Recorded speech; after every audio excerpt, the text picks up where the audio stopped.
L'Algérie devrait, avec sa géographie, ses atouts naturels et humains, parmi les 20 pays les plus riches du monde. Le fait que l'Algérie ne fasse pas partie des pays, des 20 pays les plus riches du monde est une anomalie. Kia Picanto 2010. Combien elle vaut aujourd'hui en Algérie? Picanto 2010, aujourd'hui elle vaut, depuis le début du mois de décembre 2024 en Algérie, entre 8500 et 8800 euros, 8000 euros et quelques. Une voiture de 2010. Mais je finis les kilométrages. Une Kia Picanto 2010, elle coûte dans les pays européens, notamment en France, entre 4000 et 3000 euros maximum. Autre exemple, une Saxo Citroën 1998. Combien elle vaut actuellement sur le marché algérien? 4400, 4300 euros. On va la comparer, combien elle coûte sur les marchés français? Entre 700 et 1500 euros en France. Un véhicule de 26 ans coûte en Algérie plus de 4000 euros. Un véhicule de 14 ans coûte en Algérie plus de 8000 euros. Ce qui prouve que l'Algérie est un pays pauvre.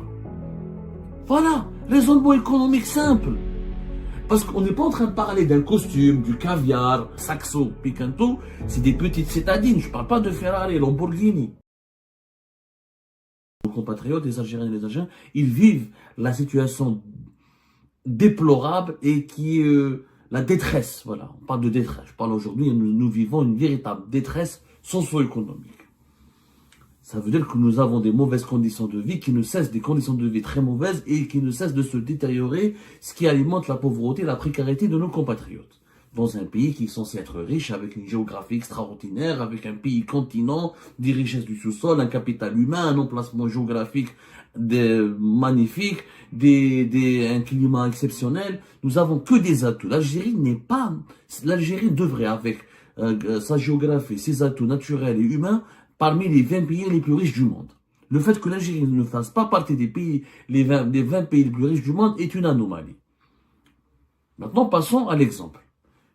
Prenons une voiture, Picanto, Kia. Ce n'est pas une voiture de luxe, c'est pas du tout, c'est la voiture, même marque accessible aux plus pauvres.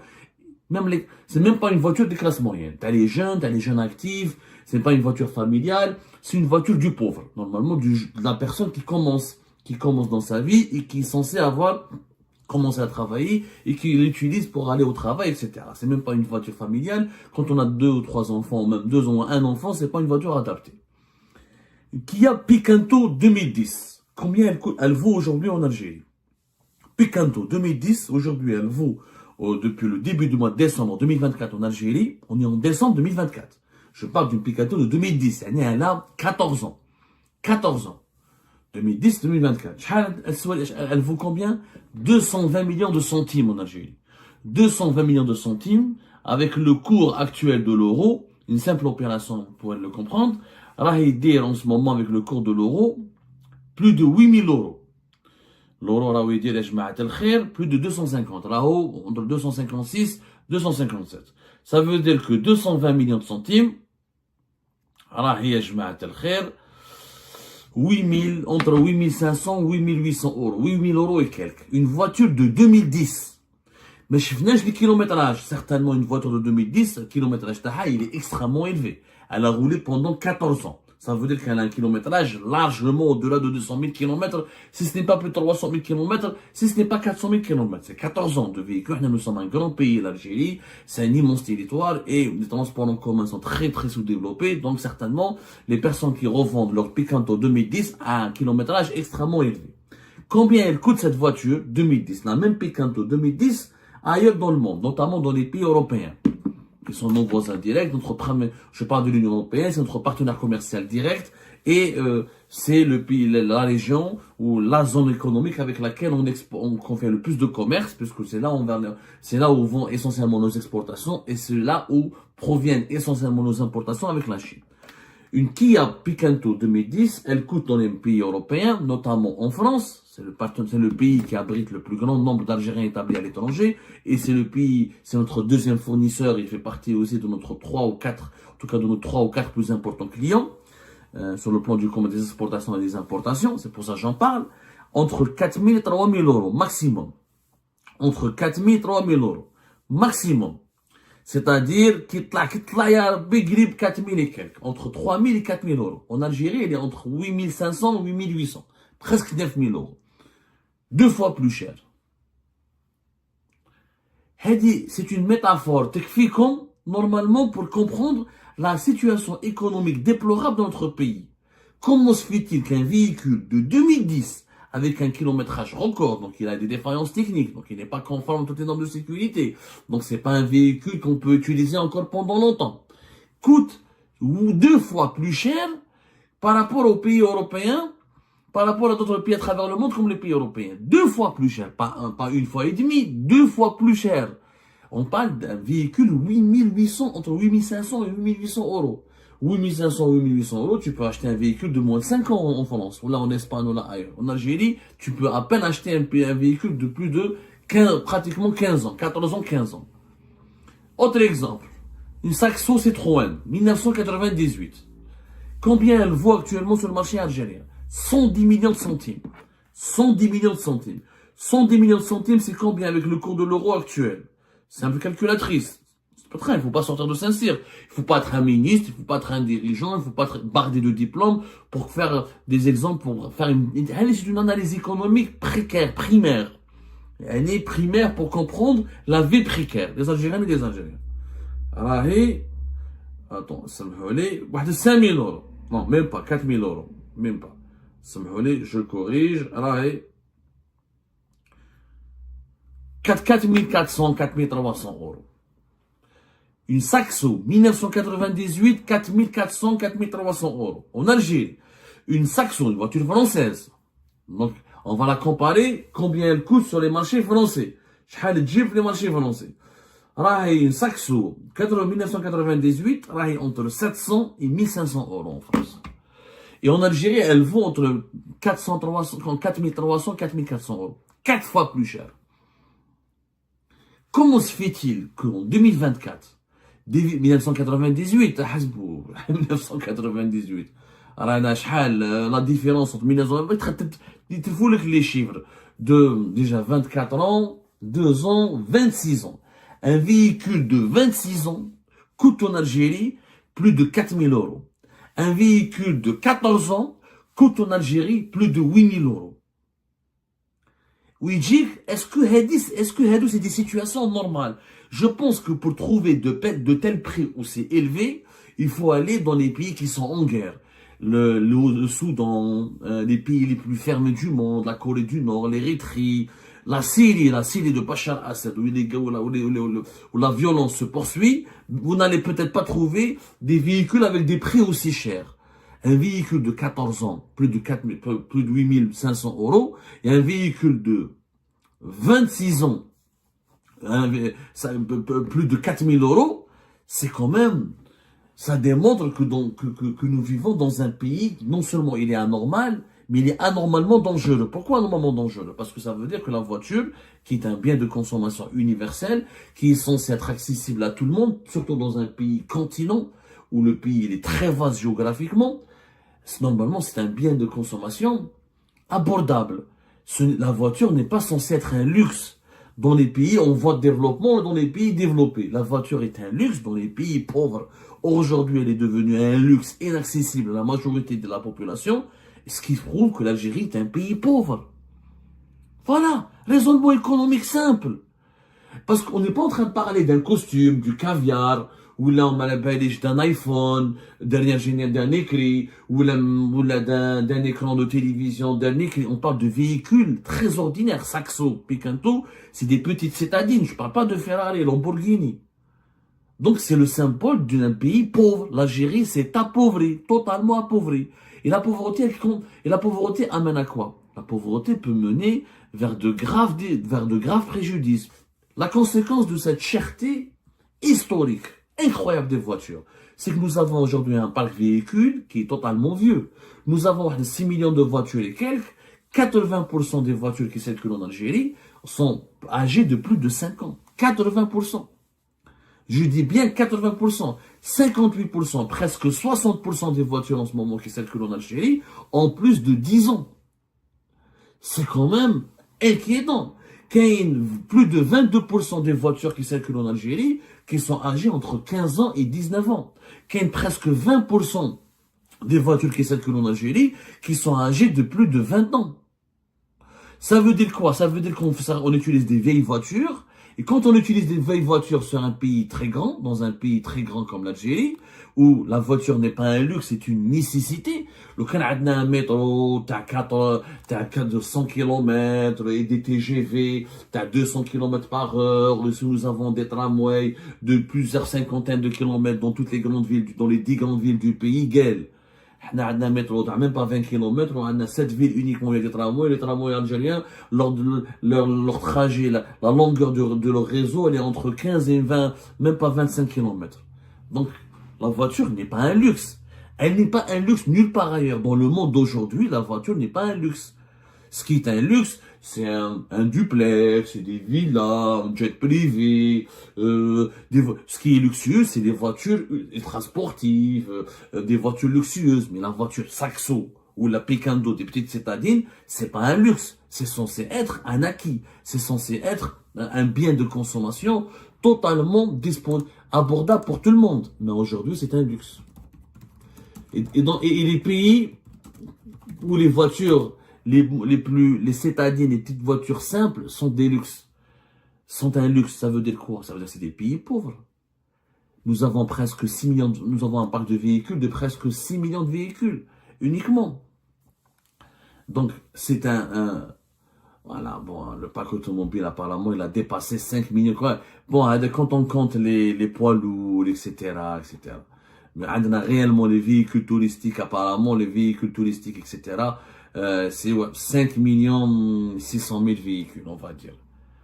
Mais de plus en plus vieux, des voitures de plus en plus vieilles, donc de plus en plus défaillantes, déficientes, avec un risque très élevé d'accident. Tout ça pourquoi? Parce que nous avons un régime qui dit qu'il ne faut pas importer des voitures, je dois garder mon argent pour l'État, je dois économiser mes devises, les devises dont j'ai besoin pour financer l'armée, pour financer la police, pour financer la présidence et pour financer les importations autres qui sont jugées plus nécessaires que la voiture, etc. Ok. Mais les dirigeants algériens pendant ce temps-là, ils ont quoi? Allez voir le président de la République, les ministres, les généraux, les secrétaires généraux, les directeurs centraux, tous les dirigeants algériens, ils ont des voitures de fonction. Lequel les dirigeants algériens haïchent comme leur peuple, avec des bicyclettes et des scooters, ils prennent le métro et le train, et le tramway, c'est compréhensible. Même les dirigeants font un effort, n'utilisent pas la voiture. Je vois les convois officiels, la présidence, le premier ministère, tous les ministères, tous les corps de l'armée, tous les corps de sécurité, tous les généraux, ils ont des convois et des voitures pour eux, pour leur garde du corps, pour leurs enfants. À Roma, ils n'ont pas de problème de voiture. À Roma, ils circulent. C'est-à-dire que la voiture est un luxe uniquement pour le bas peuple, pour l'Algérie d'en bas. L'Algérie d'en haut, elle a toujours des belles voitures, toujours des voitures de luxe, toujours des voitures blindées, toujours des vitres teintées, toujours des voitures les plus modernes. Et à Roma, pour les dirigeants algériens, ils font pas d'économies. Les économies en devises, on les fait subir uniquement au peuple. Pourquoi? Parce que le peuple ne vaut rien pour nos dirigeants. Que le peuple vive dans la pauvreté la plus absolue, la plus précaire, la plus humiliante, ça ne dérange pas les dirigeants religieux. Par contre, eux, les dirigeants, veulent rester toujours dans la richesse la plus absolue, la richesse la plus opulente. Ils veulent toujours avoir le confort matériel le plus important, le plus considérable, le confort le plus complet. Mais les autres, mais le peuple, eh ben, qui vit dans sa pauvreté crasseuse. Quand un bien de consommation ordinaire devient un luxe, ça veut dire que ce pays est un pays pauvre qui s'appauvrit. Et quand dans ce pays pauvre, les dirigeants, eux, entretiennent un confort matériel et un rythme de vie, un train de vie luxueux, ça veut dire que ce pays est corrompu, ça veut dire que ce pays n'est pas crédible, ça veut dire que ce pays n'est pas juste, ça veut dire que ce pays n'est tout simplement pas fiable. Ça veut dire que ce pays risque plus tard des crises d'insécurité, des crises sociales, des crises économiques et des crises politiques. Et ça veut dire finalement que ce pays n'est pas sûr. C'était ça les amis, je vous remercie comme d'habitude pour avoir suivi cette vidéo jusqu'à la fin et je vous remercie encore une fois pour votre soutien à notre chaîne, pour vos abonnements à notre chaîne et pour vos commentaires et vos réactions sur toutes nos vidéos quotidiennes. Donc voilà, en ce qui concerne cet extrait de cette vidéo, donc la situation économique en Algérie qui ne fait que s'empirer, c'est toujours d'actualité, c'est malheureux et c'est grave en ce qui concerne la population algérienne, c'est vraiment, ça devrait être insupportable de vivre dans de telles conditions surtout que l'exemple que nous donne Abdou, il est vraiment très frappant. Quand vous avez une petite voiture, même pas une citadine de plus que 10 ans ou 14 ans, qui vaut encore environ les 5 000 euros, là c'est une situation complètement inédite, c'est complètement catastrophique. Je dirais au Cuba, et même le Cuba s'en sort quand même. Il a développé une certaine façon de faire. Mais là, c'est comme si l'Algérie était sous embargo, littéralement, alors qu'elle ne l'est pas. Alors, elle s'est créée des conditions d'embargo par elle-même.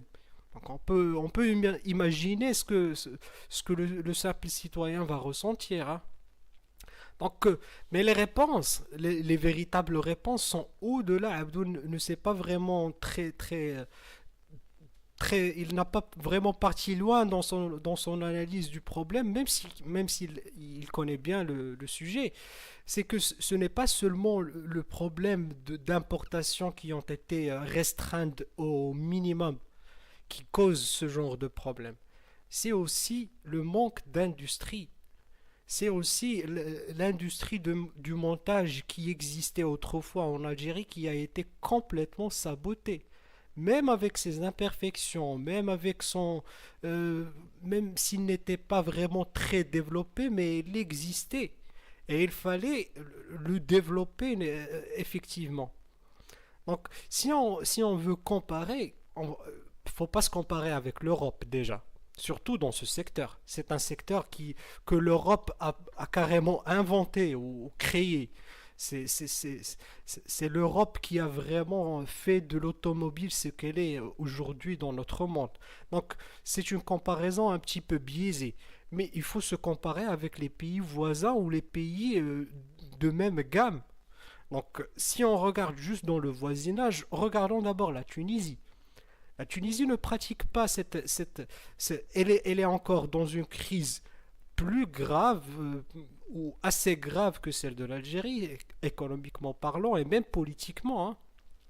Mais quand même dans la gestion des importations, dans ce qui est parc automobile, dans ce qui est la gestion de la vie quotidienne du pays, on arrive quand même à trouver des solutions parce qu'on les cherche.